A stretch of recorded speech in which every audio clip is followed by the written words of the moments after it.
Saalake agudde mu bintu. Ono nno ali lubuto lw'omuzungu German. Ekyo kiba kitegeeza ki? Era ono ategeezezza abantu nti nze sikyasobola kukola. Nina kubeerawo nga bandabirira bampa buli kimu n'omusaala nga bampa naye nga sikola. Olw'ensonga mu nsi zaabwe omuntu w'ofuna olubuto bakutwala ng'omuntu ateesobola bulungi balina kukulabirira. Naye ekyo kitegeeza ki? Bw'oba owuliriza akatambi ka Sarah bw'abadde ku live ye ategeezezza nti nno ye ekirooto kye kyali kyakuzaalira mwana Bulaaya. Mwaba tabitegedde mulinda ki? Era gwakitegedde kubira Mukama engalo. Gw'atannaba kitegeera gw'olowooza Saalake yali abala kaki? Okuzaalira omwana e Bulaaya ekisooka abala butuuze. Ekyokubiri abala green card ey'omwana. Ndowooza bwe bw'obutuuze. Teekako ne passport yeeyo ensi kubanga waazaalayo omwana kiba kitegeeza takyalina gy'alaga kubanga alinayo omwana. Nga sinnaba babuusa ku nsonga eno tugenda kukola tutya? Kwe kubaterawo akatambi ka Saalake abannyonnyole ye kennyini. Muleme kugamba Adita yawanze ebigambo. Nnyini bigambo eyabyeyogeredde waali. Era mu katambi kano eno ngenda mubateerawo oba kamubateerewo mubeere nga mumwewulirirako. Maama nyabo Saala banange kyovula bwamu mubeereyo ne mukaddi wabambi. Anti nina olubuto. Saala wamala nofuna olubuto? Nanze ne kufatanga Bulaaya ekirooto kyange omwana wange njagala muzaalira Bulaaya era nakituukiriza. Alhamdulillah. I don't know too much ludda Luwarabu. So byebyo. Ate eno kasita ofuna olubuto kale osobola okukola naye tosukka myezi 6-7. Then bw'omala okuzaala omwana alina kumala okuweza emyaka nga 4 okukkirizibwa okukola. So kati ngenda kitu. Oyo nno ye Saalake abawadde ensonga ze nti ye ekirooto kye kyali kyakuzaalira mwana Bulaaya. Mu katambi kano ngenda babuulira ensonga eziwerako lwaki abaana abawala ebyo babikola. Naye nga sinnabaako kye mbagamba wasubscribinze oba nedda.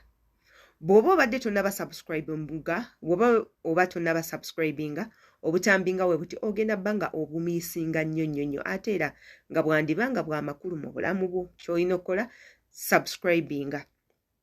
Kwata ku kadaako. Kayamba ki?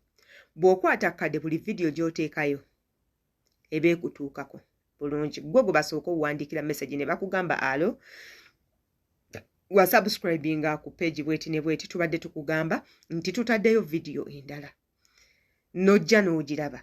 Ate era wo wansi waliwo we tuleka we muyina owandiika amakulu tuba twetaaga comments zammwe nga comments ku butambi bwe butyo.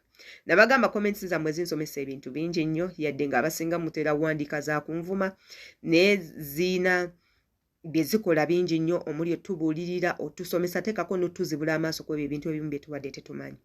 Ate era nga neeyongera obbajjukiza nti vidiyo bwesi temuzinyooma.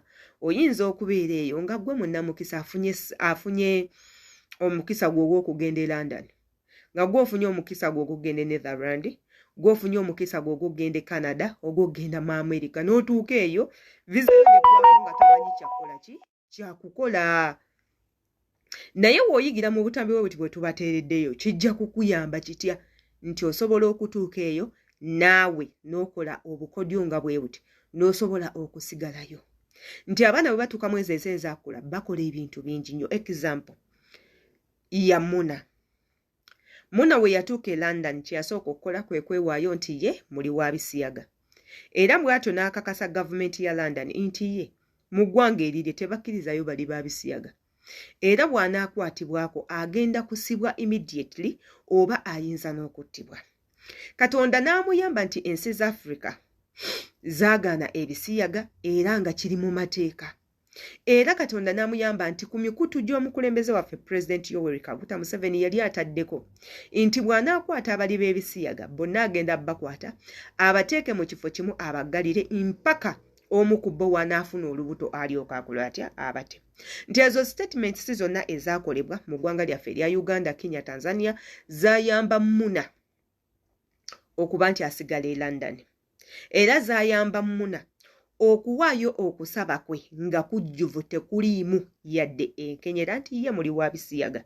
Era nga kiraga nti mu nsi ye ali mu kye bayita run away oba ali mu kye bayita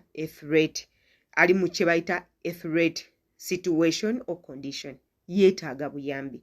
Bw'atyo London n'emusembeza n'emubudamya n'emuwa emirimu n'ebintu ebirala. Era kye kimu ku ssaala ke nti gwe w'otuuka mu nsi bwe zityo oyina okwewaayo eri bannamateeka, gavumenti n'ekukwata n'osiikinga for asylum n'osobola okubeera obulungi mu ekyo babagenda kuba bakusuza nga bakuliisa nga n'omusaala bagukuwa nga ne w'oba omulwadde bakujjanjaba.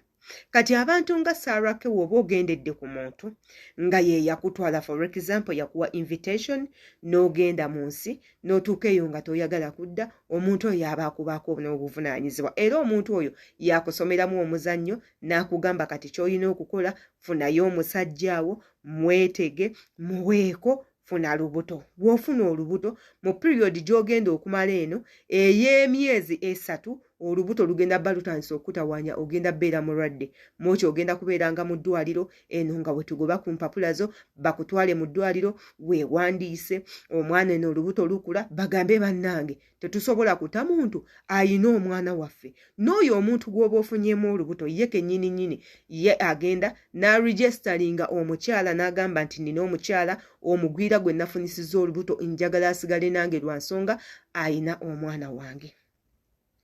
Mwekyo kiba kimala bumazi kubanga munnansi yaba akusabye kati nno munnange ng'osigala ng'olera olubuto lwo, gavumenti ng'ekulabirira buli dakika bakubirako ku masimu owulira otya, olubuto jangu for check up oyina appointment nti ate munnange oyinamu kasenyiga, ebyokulya bakuleetera bya bwereere, zi baby kits ziba za bwereere mpaka lwe bakuregisteringa mu bitabo byabwe ebyaddala.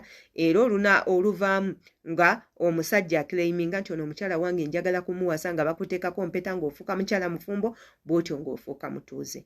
Yenze Sheila Adita kansuubire nti nno akatambi kaneno oyina ky'oyizeemu bye mba ndeseeyo mu bintere mu comment section, embaagala nnyo.